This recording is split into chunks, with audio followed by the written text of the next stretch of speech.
Good morning, everybody. It's Jeff Goldberg for the Sales Pro Network. I'm broadcasting here from Long Island, New York. As you know, the Sales Pro Network was founded to elevate the profession of sales, to give you a place to come and ask questions and get coaching and advice, to share your successes, your challenges. And every week we do an interview with fantastic guests, and today's is no exception. I'm continually learning more and more about myself. And one of the things I like to think is that I'm very creative and I don't repeat myself, but I know I do. And so I'm going to repeat myself today. I'm truly excited to be introducing you to today's guest. I'm a big fan of coaching, and today's guest is a coach. I have a coach myself. I gain a lot from working with my coach. And in the interest of full transparency, you probably heard me mention her. You're going to meet my coach today. I'm so excited to introduce you to my friend and my coach, Liz Bentley. Good morning, Liz. Good morning, and thank you for that kind introduction, Jeff. I'm really happy to be here, and I'm excited to join you today. Well, I'm super excited to share you with everybody in the Sales Pro Network. So I'm going to jump right in. I'm actually looking at my questions, and the first one just doesn't seem appropriate. It's what is coaching and how do people benefit from working with a coach? So I'm going to give you a different question. You are a transformational. By the way, you can answer that question. I think you're right. I absolutely. For me. So you call yourself a transformational coach. What's the difference between a traditional coach and a transformational coach? Okay, so what I say is there's two forms of coaching. There's transactional coaching and transformational coaching. And transactional coaching is where, and by the way, in most cases, we do both, okay? We do both transformational and transactional. So transactional is where we're giving strategic advice, where it's like, go left, go right, do a little more of this, do a little more of that. Right. And that's very helpful. I mean, and maybe more specifically in coaching, someone would come to you and you would say, well, why don't you rework your marketing plan, and you could hire a salesperson, and maybe you should fire your assistant because they're not working well. And that's very transactional. Right. And that's extremely helpful. And also it's holding somebody accountable. Like they say they're going to do something and then you hold them accountable to it. That's all transactional. Right. And that's great. Like that sounds so great in life, right? We all need that help, and we need that advice, and we need that perspective. But what happens in life is when we go to do some of those things, we get stuck, right? So we say, oh yeah, your assistant isn't working and they're not good and you should really fire them, but then you can't. You just can't do it. And so instead you just start avoiding your assistant and being passive aggressive to them, and like not trying. And this happens to us all over in our life, where something seems so simple to do, and yet we just can't do it. So that's when we need that transformational coaching, because there's something in us that's getting us stuck. And that's when we need to go inside the person and figure out what is in there that we need to grow, we need to heal, we need to shift in order for you to be able to do something that's going to really help you rise to the next level. And so that's that transformational piece. Got it. So it could be you're having trouble losing weight, or you're not being successful enough in sales, or anything else. So the transformational coach gets into the kind of under the hood instead of buying a new car. Is that kind of what we're talking about here? Yeah. That you get in, because we can all get advice, right? But taking it is really hard to do. I mean, as we know, and some of it's easy. So we get some advice and we do it, and we're like, okay, I hired a social media person, I reworked my marketing plan, and I started doing 5 sales calls a day. And that was like easy. It's like boom, boom, boom. But then we get to the hard, and the hard could be something so simple. Like what's hard for you, Jeff, and what's hard for me are totally different, and vice versa. What's easy for you might be impossible for me, right? So when we get to the hard, that's where our real growth is. And that's where we need that transformational coaching, because that's hard for us to understand. If it was easy for us to understand, obviously we would have already done it. Yeah, got it. And good morning to Steve Kent, Carl Hymans. Good morning to you, and good morning, Keith Ginsburg. And I think Dennis Lombardi. Thank you all for joining us this morning. You focus on helping people be the best version of themselves. And you've said that to me many times. Why would that help someone be more successful in sales? in sales, being the best version of themselves. Well, first of all, the biggest thing that gets in the way of your success, especially when you're selling, is your ego. Your ego is the number one thing that sabotages you. Now, what I mean by that is that when you're in sales, you're never selling a product, you're selling a person. Okay. You're selling a human on whatever it is you're selling. You could be selling houses, you could be selling widgets, you could be selling cars, you could be selling whatever you want to be selling. Doesn't matter what the real product is. I mean, it matters that you understand it, you've got skills. But the key is that you're selling another human. You're selling something to a human being who's got to make a decision on whether they want this thing that you're selling or not. And humans are complicated, and you're complicated. And so usually what gets in the way is yourself. So you get triggered by people, you get thrown by somebody says something to you, and it hits you, it makes you feel uncomfortable, and your ego pops out. And when your ego pops out, one or two things usually happen. You either shut down and stop speaking and, feel badly and, kind of maybe self-sabotage the situation, or you rise out and attack. And then you say something maybe you regret. And by the way, I want to be really clear. A lot of times in selling, people have recognized that they have these struggles. So they have stopped themselves, for example, from rising out and attacking, but their energy shifts. And just the energy shift is felt by the person in front of you. And by the way, that person can be on the phone, they can be on a Zoom, they can be in a text. They feel the shift in your energy. And that subtle shift changes the trust. And once the trust is shifted, our ability to close the deal shifts too. So in sales, evolving into the best version of yourself means healing yourself so that you don't allow those sabotages, you don't allow those triggers to come from those people. And let me just clarify something around a trigger. A trigger is what we call those buttons, that people put on their chests. It's like, oh, that person knows how to hit my buttons. People create this visual of putting a button on your chest or somewhere in your body, and that there's someone who knows how to hit it. Well, you're the one who put the button there. No one put the button there. And you're the one who can take the button away. So there's no automatic buttons. Any buttons on you are yours to own, yours to heal, and yours to remove. And there's no human that's pressing them. I mean, there are humans that are pressing them, but that's because you put them there. It's like walking around with a big button and be like, don't push this. Yeah. It's like with my ex-wife. I mean, I know exactly what to do to push her buttons, and she knows exactly what to do to push mine, but we each put our buttons there. And by the way, would you please, so that the sales professionals know, you're not just this amazing coach, you do have a strong background in sales. Could you just share a little bit about what your background was in sales?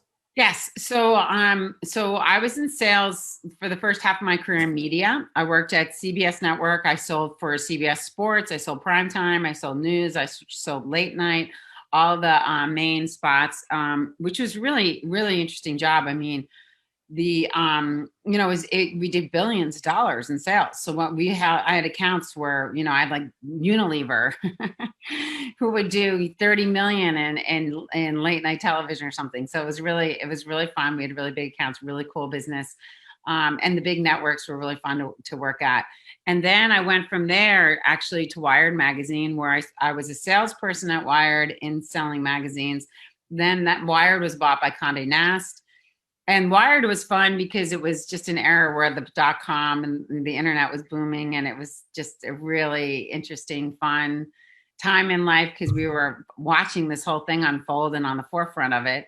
And then that was bought by Condé Nast. So then we went to the grown-up building of Condé Nast from our loft downtown and where I was promoted to become an ad director, where I ran all of sales across the country.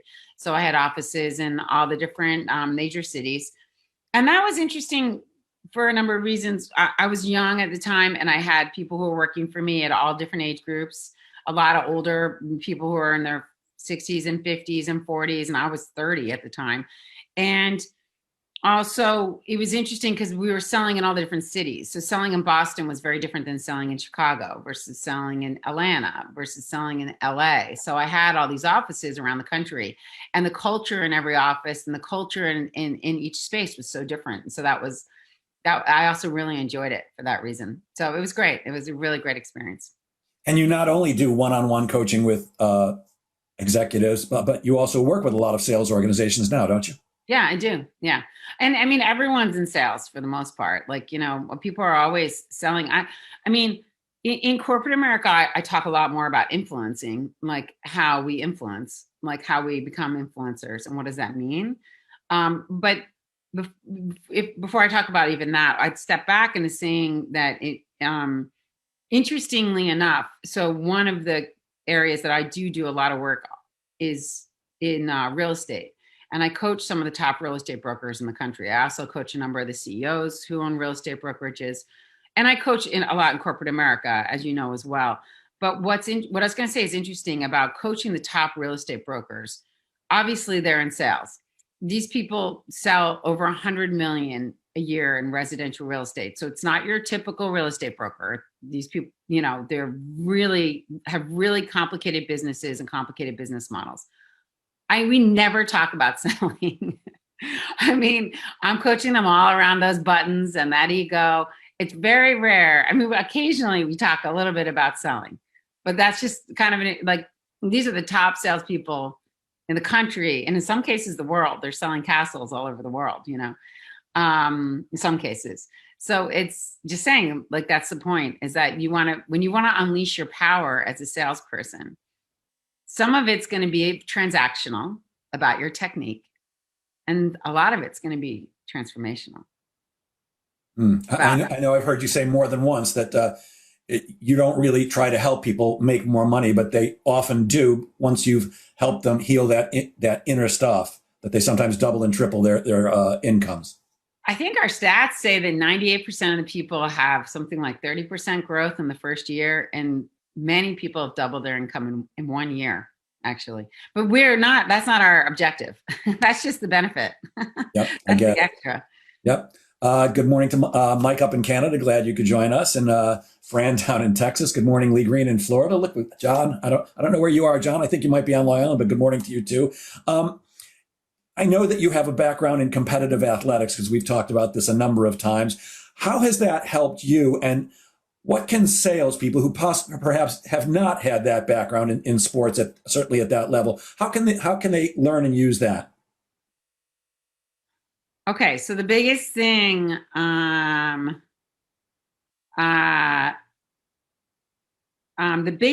can learn,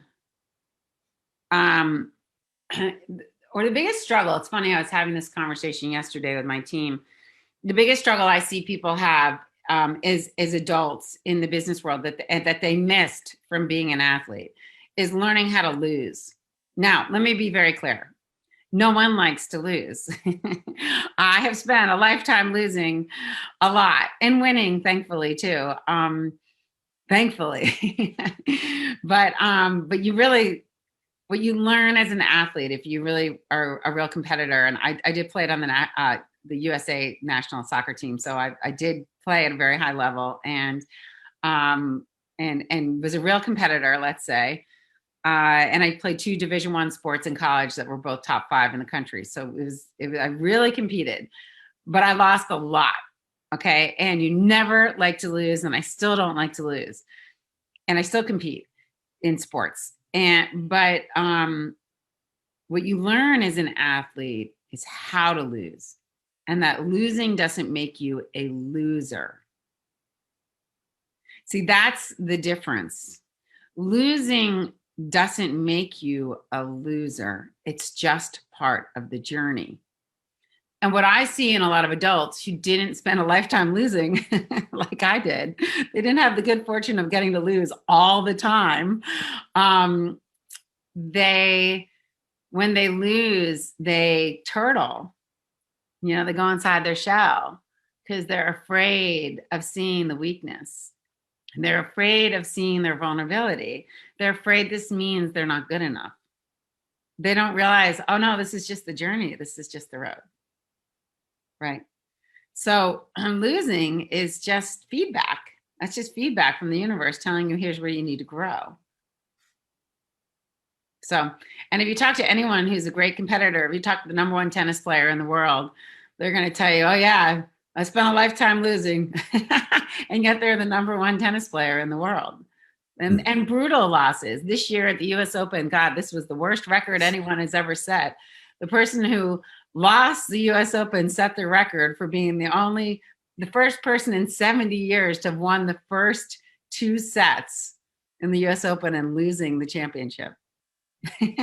A poor guy.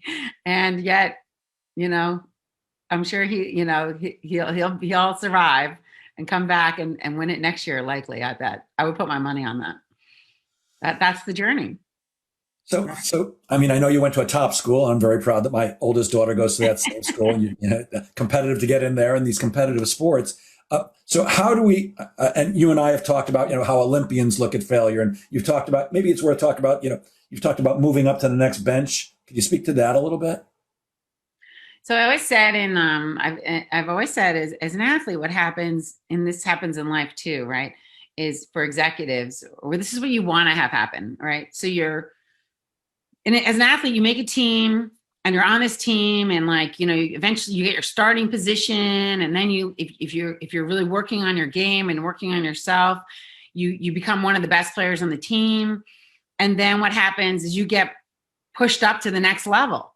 You get pushed up to the next team. So in the corporate world, you get promoted, right? And so then when you get pushed up to the next team, a lot of times you're the worst player on the team again. So now you're sitting on the bench and you're kind of like, I want to get in the game and I want to get in the starting lineup, and you're kind of watching the field, and you're watching your position because someone's in your position and you've got to beat them to get that spot, or you've got to find another spot. You got to get in there. So then after practice, you need to practice yourself. You got to keep honing your skill and making yourself better. So you put in extra time, like you practice all day, but then you realize I'm still not as good as everyone else. So I've got to spend more time on my skill. Okay. So a lot of times, and I had a call actually this past January where one of my clients was promoted into a really big job. He got a really, really big job, and he called me. And he said, Liz, he said, I'm working 7 days a week. I'm working 7 days a week. I'm working so hard. And he was describing to me. So the first thing I did is I said, how are you doing emotionally? He said, I'm good. I said, do you feel any sense of depression? No. How is your happiness level? It's good. How's your energy? How's your sleep? I checked in on all of his vitals like a doctor. I had to make sure he was okay. Everything checked out fine. But he said, I can't keep this pace. I said, this is what you do to be an Olympian. You got to work 7 days a week because you're catching up. You're doing the extra work. I said, you will not do this forever, but you have to do it until you're that good. And then you can rest. Okay. That's what it takes. So when you get promoted to the next team, you practice with everybody, and then you practice after the practice because you're trying. And then you get the starting lineup, and then you grow and grow and grow. And guess what? You get promoted to the next team. And that's how we rise. And it's the same thing in our business life. If we're willing to do the extra work, if we're willing to see where our deficit is, if we're willing to listen to the coach who's yelling at us and telling us we're not good enough, instead of getting mad at them, right? If we're willing to listen to the feedback, but that takes a lot of confidence. We can't turtle. You can't turtle when someone tells you you're not good enough. So, isn't there a chance? So you've got this executive who just got this big promotion, who's already doing well, and he's working 7 days, or he or she is working 7 days a week. Isn't there a chance you burn out? Well, yeah, when it's hard, you got to really get your body and brain at that level if you want to play in that league. I mean, listen, if you're the CEO of Morgan Stanley, you're doing all-nighters. You're not like, I'm tired, I want to go to bed. I mean, I have a friend of mine who is up for that job, and she told me I don't have all-nighters in me. She was up for a CEO of Morgan Stanley, and she just said, I've got 3 kids and I can't do the all-nighters. I'm going to stay in the third seat. So, you have to, yes, you could burn out. I mean, it's hard to be the president of the United States, but you have to, but in this case, the reason I told that story is because he was ramping up. He was ramping up to that level. So I said to him, you're not going to have to work 7 days a week forever, but you have to get it until you're good enough. See, once you learn the skill, like once you get in the starting lineup of the team, you're not practicing after the practice anymore. You're good enough to just practice at the practice. You see what I'm saying? Then you're good enough because you got your, and now you're good enough and you're in it and your body's grooming. But here's what you have to know if you want to be a champion. You have to know when you need to do the extra work. And you have to know what you need to make yourself perform like an Olympian. Like I said to you this morning, I had to run, to wash my brain to get it ready for the next day. Right? You got to know what it takes to be a champion, and you have to watch yourself and build. So that brings me to our next question, which is, and we've talked about this more than once, and I work on it consistently. I'm still struggling with it, but it brings us to the concept of grit. So how do you get up at 4:30 in the morning and go to the skating rink or do whatever? How do you get yourself to do the stuff, that hard work that you need to do? You need to put in the 7 days a week. You need to put in the all-nighters when maybe you're not feeling it. And maybe that's tied into salespeople often hit a slump. Any advice for pulling out of that? So how do you pull out of a slump, and how do you get that grit? By the way, I don't care if the rest of you care. I'm listening. Liz? Right, because first of all, the number one thing you have to do is believe in yourself. You have to have faith in you, and you have to have forgiveness, because we all hit a slump and we all don't want to get up at 4:30 in the morning, and we all want to eat donuts or whatever, like we all want to not, do that stuff. We all want a break. We all want to feel sorry for ourselves. Okay. So like I said, you can't turtle, you can't, you're human, and you're going to have really bad days, and you're going to have days that you're going to lose your faith, and you're going to not have the fight in you. And that just makes you normal. And so you've got to be able to forgive yourself for that moment, that day, that series, so that you can get back up. That's the absolute number one thing. And then you got to get back up, and you got to get the excuses out of the way, because the biggest thing I see people do is make excuses. And the reason why excuses are a problem is because they trick our brain into thinking the reason we're not doing something is because of something else, when the reason we're not doing something is really something inside us.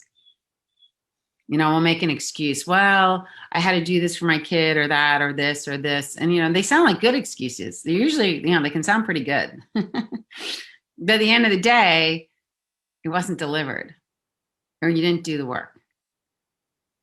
Whatever really needed to get done. So there's something in here, and that goes back to that transformation. You got to heal. You got to figure it out. So is it not so much about forcing yourself? It's healing yourself so that you're willing to do the work? Sometimes it's both. Sometimes it's just forcing yourself. Sometimes it's saying, I just got to do this. I'll give you an example of myself. I told you last night, I was like, I know I need to my brain was so tired from the day, and I knew I needed to do a hard workout, because I know if you do a hard workout, it releases something in your brain that gives you brain recovery. And I knew I needed brain recovery because I have a hard day today, and I knew I needed it. But I also knew that if I ran on the treadmill in my house, I would quit. I knew I would quit. I knew I wouldn't work out hard enough.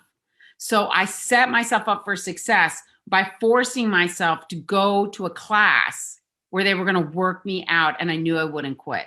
And once I got to the class, I didn't even think of quitting. I just followed everything they told me to do.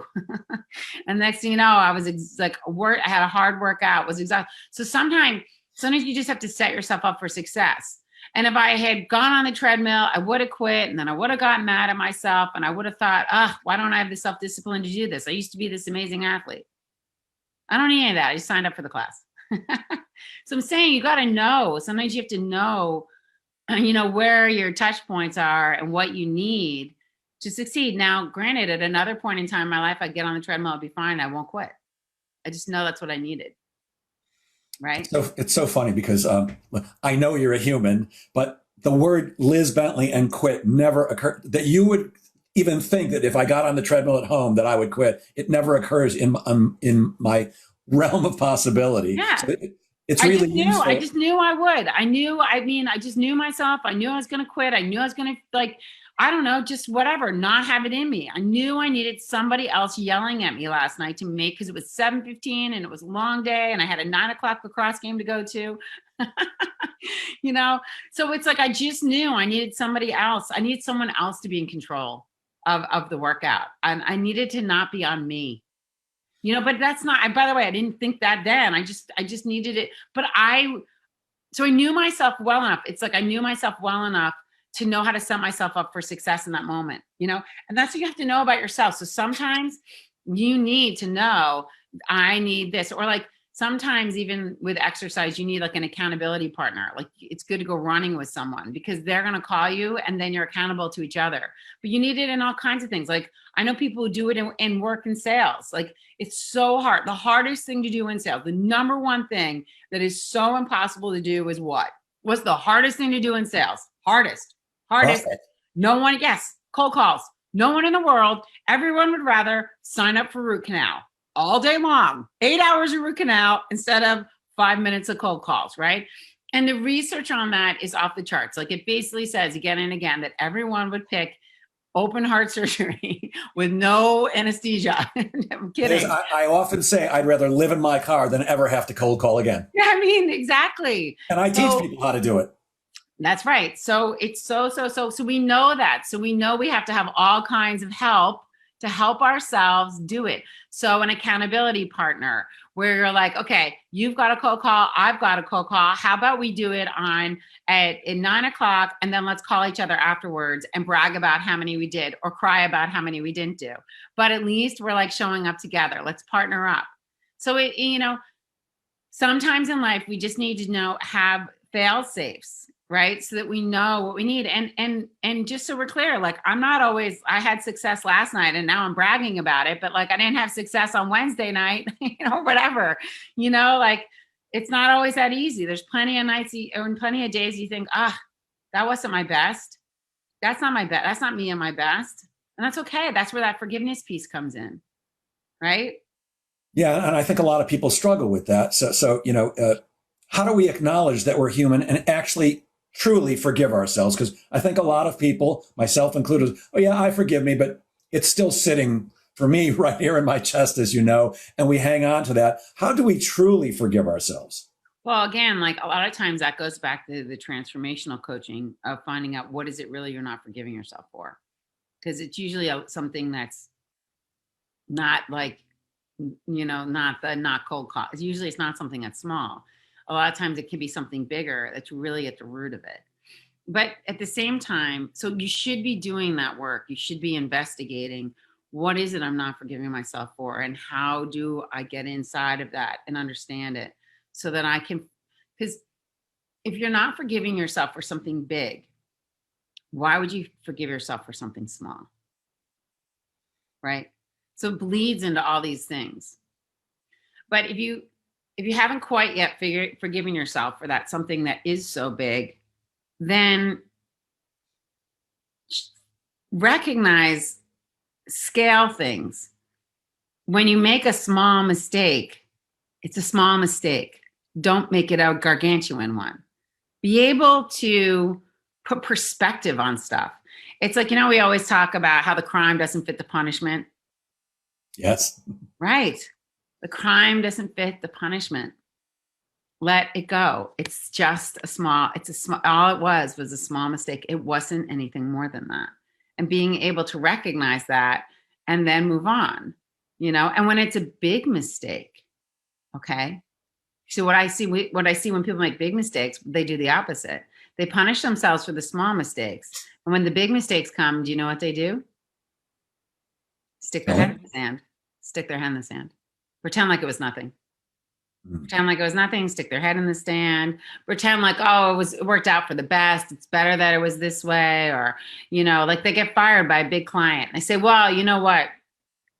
They were difficult. I mean, I hear this all the time. When my clients get fired from big clients, which happen all the time because, it's the course of working with lots of people. I had a lawyer the other day fired by a big client. And in some ways it was a good thing because he works for one of the top law firms in the world, actually.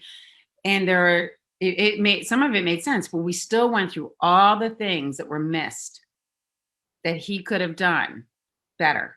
Okay. And that was all of the growth. So it was really valuable. And then it pointed out, okay, these are things I need to be doing with clients right now. These are current clients I should be doing. So sometimes when there's a big loss, I see people try to be too optimistic or too positive or look at the bright side and not feel the pain. We're not supposed to not feel pain. Pain is part of the journey. When the coach tells you you're not good enough to be in the game, that hurts. You're not supposed to get mad at the coach. You're supposed to look in the mirror and go, okay, what do I need to do to be good enough?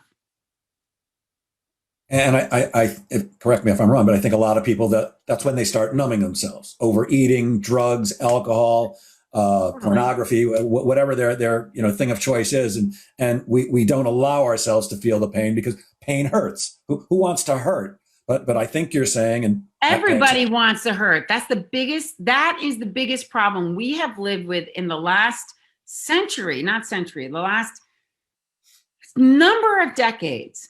There has been such a false advertising around this understanding that everyone should be happy. Do you know how many parents, I've got 3 kids. Do you know how many parents I've heard say, I just want my kids to be happy? What on earth does that sentence even mean?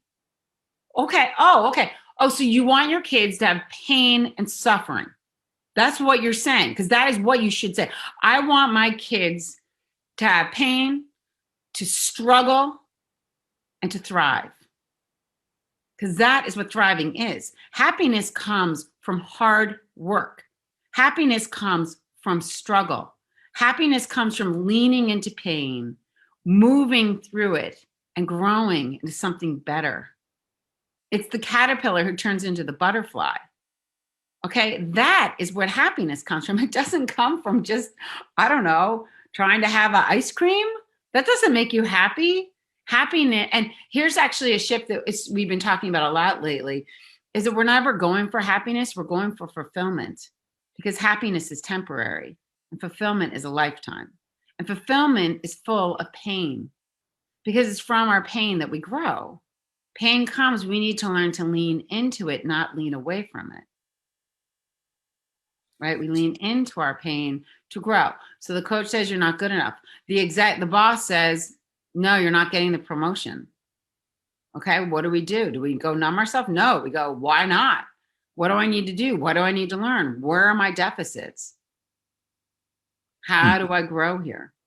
So you're not saying happiness is a bad thing, but it's unrealistic and really not human to think that you can just be happy all the time, and that it is that the struggle and the pain and the hurt are part of the human condition, and that we're going to be far more successful, far more fulfilled if we go, oh, you know what? Well, like you and I have talked about, I want life to be easy and I want life to be fair, and it's actually neither.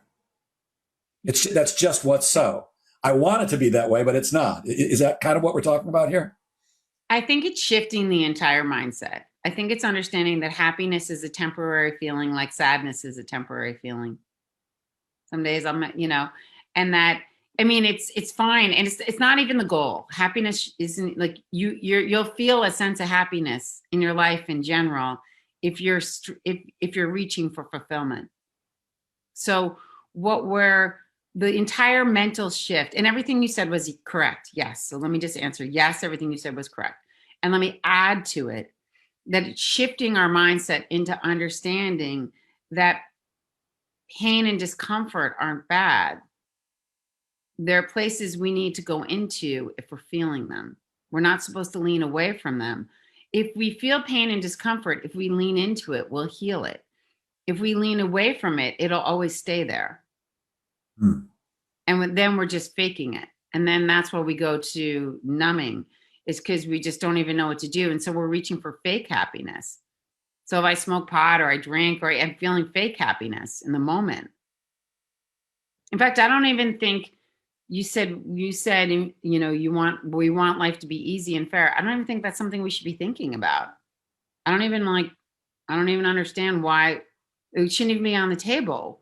We should want to feel fulfilled and challenged and excited and inspired.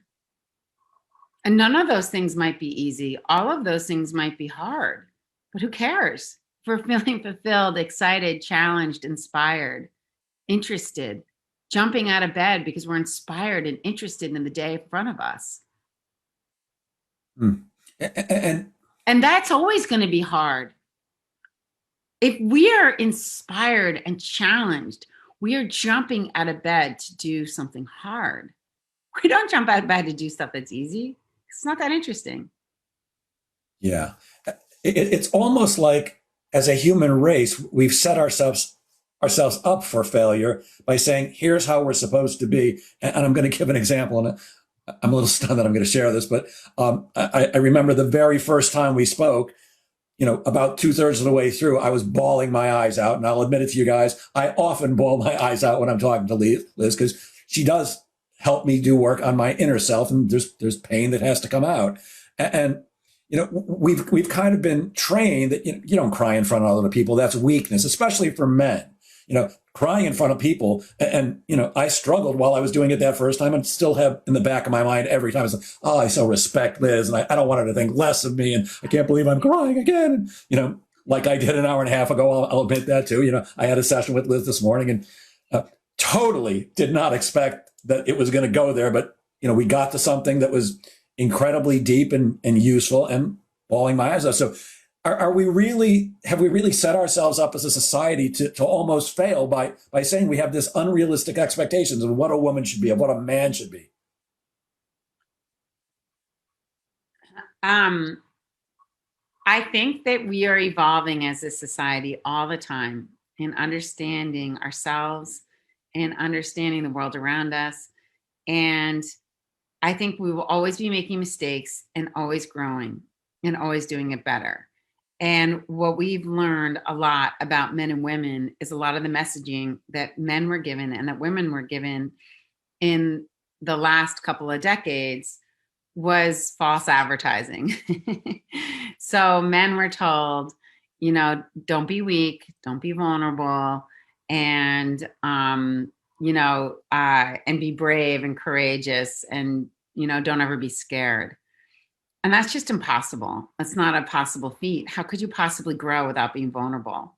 How could you possibly become strong if you can't be weak? How could you not be scared when you're doing things you've never done before? I had a client who was a female came to me the other day, and she said, is there something wrong with me? Because I have been asked to do this gigantic pitch for business I really, really, really want. And I'm scared. She said, I'm scared. Is there something wrong with me? Does it mean that I'm not good enough? And I said, yeah, let me be very clear. You should be scared. You're not good enough yet, but you're going to fake it and get it and become good enough. Because that's exciting. And that's what we're going for. Of course, you're scared. You should not be scared. You just got called. You just got called to the next level. And by the way, you might not get this pitch, but you got in there. You got an up at bat. Let's get another. And then fake it till you make it. Get that big business, okay? And you're not going to be ready, so you're going to have to work overtime. You're going to have to practice after the practice. But then all of a sudden, that big client's just like anything.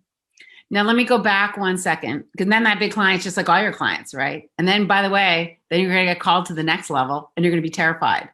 You should be continually terrified. I am, by the way. I'm continually terrified every time I get called to the next level, which happens. I'm like, uh-oh. So let me say what the messaging women were given was, don't take the lead. Don't be assertive. Don't be confident. Don't take charge. Be submissive. Be obedient. Be caring. Be kind. How wrong is that messaging? There's nothing wrong with being caring and kind. There's nothing wrong with being strong and courageous. But we need to be all things. Sometimes we need to take the lead. We absolutely need to be confident. Sometimes we really need to be assertive, right? We need to be all things.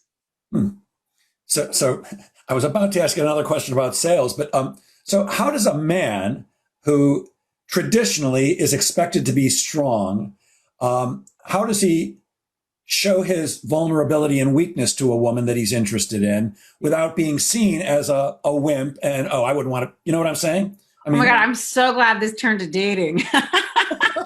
Because that is really what it's all about. well, I say sales and No, dating. it's by the way, this is how coaching goes for everybody in the audience. It's like it goes from work to parenting to dating, right? And this is and right, by the way, that's the question everybody really wants to know. So the answer to that is that what do we do as a man? How do we show our vulnerability when we want to be strong? The thing about vulnerability is vulnerability creates intimacy. And in relationships, the biggest thing that happens in love is that we love each other warts and all, right? We love each other warts and all. And so we can't be in a relationship if we're afraid to show our warts. And we can't really be in intimacy if we can't be vulnerable. And it is hard for men because especially men when they're with women want to be brave and strong and confident and lead the way and be in charge. And I mean, not all men. I don't want all men who are listening to feel that's the mandate. But a lot of men do feel like that, especially when they're with a woman that they feel really protect. And men also have such a sense of protectiveness when they're with women, right? They really like to be the protectors. But Aren't we hardwired that way? I mean, isn't that from caveman days? it does feel that way. I even saw it in my son when he was like a mid, like 2. He was already, um, uh, so, so what I find is that, but they want to be protectors and they want to be all those things, but at the same time, they have to, they can't be all that strong if they can't be taken care of. And the only way they can really be taken care of by a woman is that if they get vulnerable. And when I say taken care of, I don't mean like someone makes dinner for you. Like that's lovely. That's a lovely way to be taken care of. It really is. There's nothing better than like someone making food for you. It feels so good and feels so loving, but it's only food. Like it is, and it feels, and so much love can be transferred in those moments of those small gifts. But taking care of someone is something that happens on the inside of your body, not on the outside. So in real intimacy, we take care of each other on the inside. So as a man, as much as you might be the protector and you might, do all those masculine things, if you can't let yourself be vulnerable and say what your real truth is, you can't be with someone who can love you inside and out. And loving someone in life is about loving the inside of them, not just the outside of them. Yeah, it's funny how in a year of working together, we've never actually had this conversation. I've never brought this up, and it's just not my experience. So here's my experience with dating and relationships with women. Women want a guy who's sweet and going to make them laugh. Except that's what they say. It's just not what the evidence is showing me. And I could give you example after example. So I guess I'm going to have to still struggle with this one, but I do want to move on to a sales question because this is. I don't think that that's true. But I also think that intimacy is really hard for both women and men to get to in general, and human beings.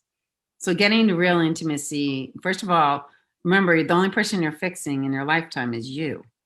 So, what you want in the relationship is the number one thing. And then finding someone who mirrors that and can do that. Because there's a lot of women who don't know how to get vulnerable. And obviously there's a lot of men who don't know how to do that either. Real vulnerability is something totally different. So knowing how to do that is a whole nother story. Okay. We might be talking about this next time when we speak. We might need a whole nother hour. Jeff, when you start your relationship live Facebook feed, I will be your first guest. Fair enough. So I was on your website preparing for this, and I was looking at some things which I wasn't really, that I don't think of when I think of you, because I think of healing the inner journey. And one of the things you say, what can salespeople do to build deeper relationships with their existing clients? Because we all know it's much tougher to get a new client, and it's much easier to work with a client that already trusts you. So, what can they do to build deeper relationships? Right. So retention is obviously like one of the biggest things in sales is that you want to have the recurring business. The number one thing is don't get lazy. Period, period, period. Never take your clients for granted. And and and really, I really mean that on a deep level, because number one, you have competition who are trying to take your clients. And number one, but more importantly, like always be assessing their needs, always be thinking of giving them the next best thing, always be thinking about how do I take them to the next level? What's their new need? How do I make them smarter, better, more fabulous in their space with my products or with whatever it is that I'm selling? And how do I continually connect to them and understand them? One of the most important skills you can have with clients is listening. So with with the people that you already have, it's really listening to them. It's really understanding them. It's really being able to go deep with them and get them and know their needs. Sometimes know their needs that they don't even need. They don't even know. They don't know they need. So, and I think the biggest mistake people make with clients they already have is that they get lazy because they're chasing the ones they don't have. Mm. And that brings me to the next topic. And this is something we have talked about a number of times, and that since we started talking about it, I've shared it with salespeople, coaching clients, and corporate clients a million times. Could you speak to one of my favorite words, empathy? Oh, empathy, yeah. So, so empathy is probably when we talked earlier about sales.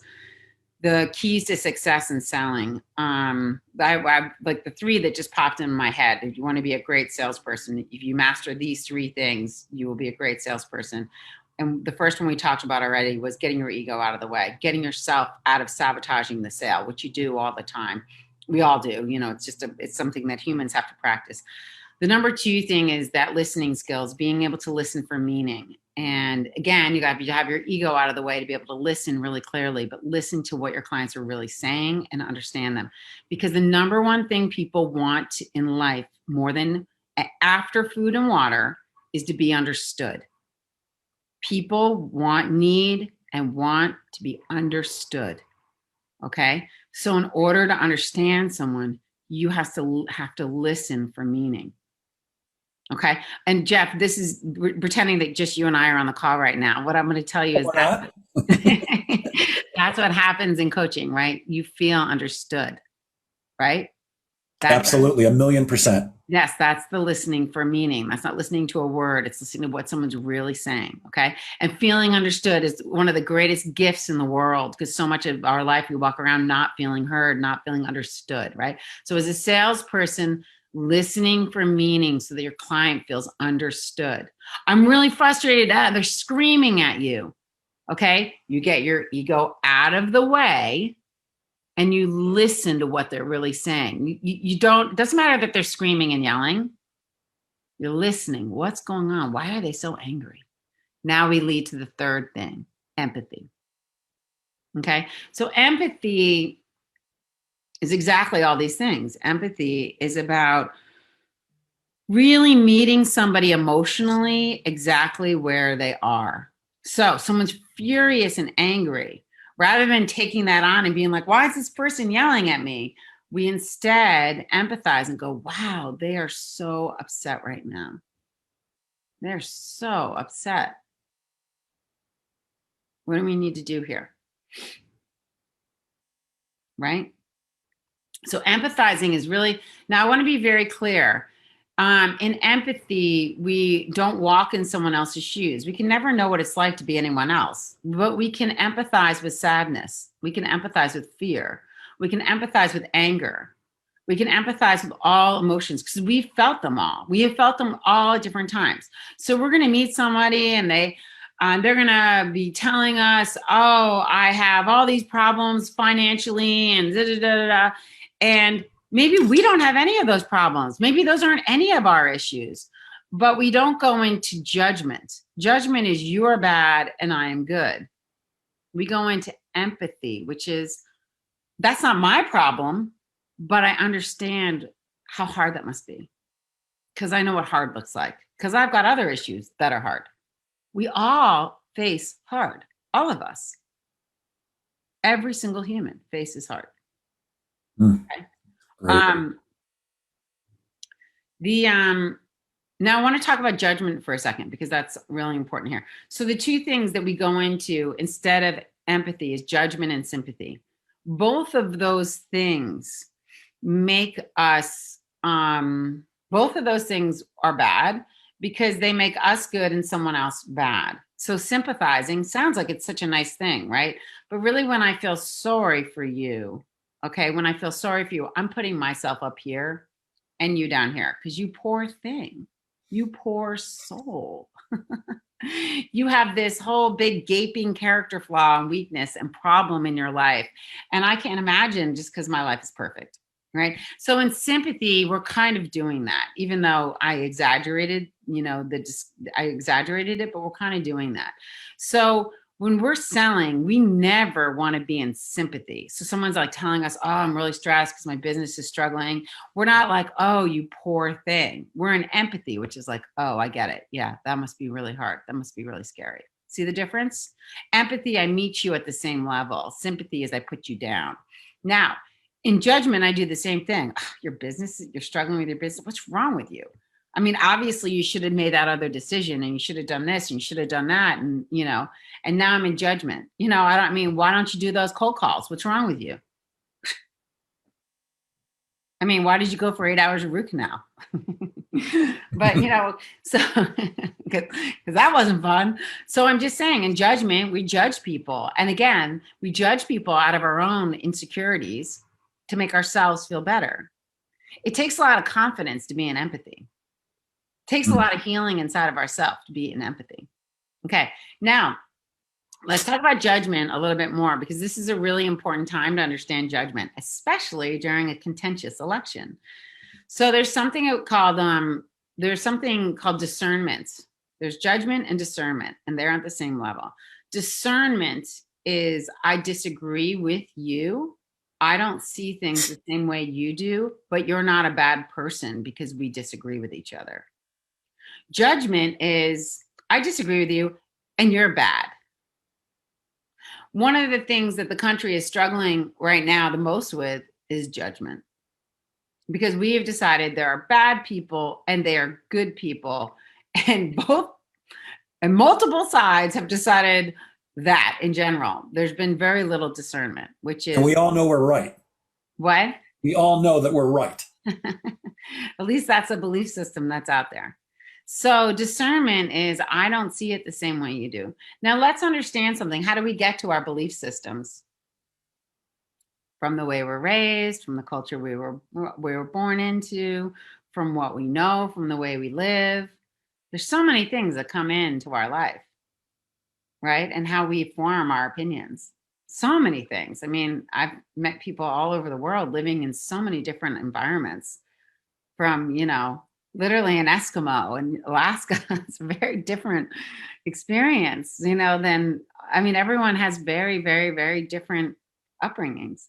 And from those upbringings, we form our opinions, right? And we form how we feel about things. So in discernment, we can see all that. In judgment, we become blind.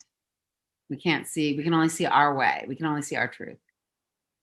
So back to sales, in judgment will be the death of a sale.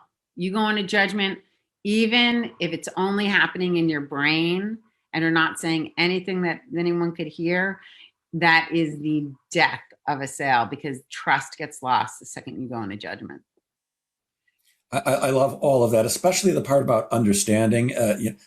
I often, we chat and I'm like, how does she understand me so much better than I understand myself? But sometimes it takes somebody outside of you. Like yeah. One of the things I talk about when in doing pipeline reviews, when you're discussing people's, deals, I can give you advice that you'd never think of because I'm outside of you, and it's hard. And let's see, Carol Krugly, hey, Double K, says a great and important conversation about vulnerability. Dennis Lombardi says focusing on what it's in it for them and be honest and genuine. And Lee Green says, Liz, I wish you could hear my loud outbursts as I keep agreeing with you. Laugh out loud. We're running out of time, and I think I could talk to you for days and days. But there is one other concept, and I think you briefly touched on it, that I think that everybody would benefit from, and we've discussed it a million times. How do you fix somebody else, and can you, or should you? No, no, no, and no, no. The answer is no. No, period. No, you are never here to fix anyone else. You are only here to fix yourself, period. By fixing yourself, others will heal around you and grow.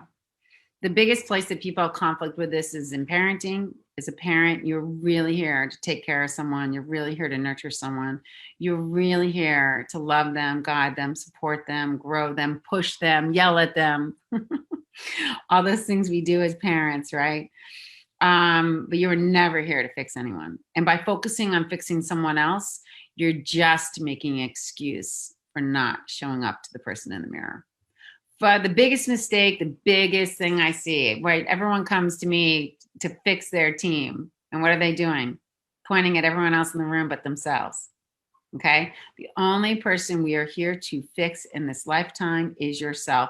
And every minute you spend trying to fix someone else is an avoidance of looking at your truth. Because by fixing you, you heal everything. And most people spend their time pointing the finger at everyone else and talking about how they need to fix themselves. Yeah. And the world and relationships shift like in an instant when you acknowledge that. And again, I'll share something that you're aware of. Through our working together, I came to the realization, you're laughing because you already know what I'm going to say. I came to the realization that I had spent my entire marriage and the 15 years after it trying to fix my ex-wife, who has certainly what anybody would acknowledge is often a challenging personality. But I spent a lot of time making her wrong and trying to fix her. And the day that I came to the realization that it's not about fixing her, it's about fixing me. And I acknowledged that she wasn't wrong about everything and that she wasn't 100% responsible for the marriage dissolving, and that I was at minimum 50% responsible. That caused a cosmic shift in myself. And when I actually acknowledged that to her, as you know, I actually told it to her on the phone. Our relationship shifted in an instant. I mean, like no kidding, like that. And ever since, I no longer dread when I see the phone ring. I no longer dread when I see an email. And we're now laughing again when we talk to each other. We're so much better partners in raising our children, which is crucial. So that was kind of a softball because I wanted you to talk about you can only fix the person in the mirror. Liz, we only have like 2 minutes left. Any last words of wisdom for everybody? Well, just to highlight what you just said is that, you never want to, you said I was 50% responsible for at least what happened in the marriage. You're 100% responsible for you. And that's a big job. You, meaning the proverbial you, all of us, is a full-time job. So it's a full-time job. And being in blame of someone else is just a derailment of not doing the job you're here to do. So you're here to do the job of you. And that's a full-time, hard job to show up to. And when you do, you feel fulfilled. And when you feel fulfilled, you feel really happy. And you feel good. And you jump out of bed after a really good night's sleep, ready to go. Sometimes. No, but sometimes you don't, because sometimes life is really hard and you got to lean into it. I'm working on the good night's sleep thing. So Liz, thank you for everything, of course. Thank you for today. Thank you for generously sharing. I hope that everybody got out of it what I was hoping that you would. You're very special to me. You're a very special human being. If somebody was looking to get in touch with you or one of your coaches to work with you, how would they do that? Just go to lizbentley.com. And that's Bentley, yes? Yes, just like the car, Bentley. No relation. And as far as I'm concerned, you are a Bentley. Thank you so much, Liz. And to everybody who was listening today, again, I hope you got as much out of this as I did. I'm pretty sure I need to send Liz a check because this was for me like a session. And as I end every time, thank you so much for being a part of the Sales Pro Network. And please remember, sales is a game of making things happen. Get out there today, work on you, and go make sales happen. Bye, everyone. Thanks. Thank you, Jeff. Bye. Bye, everybody.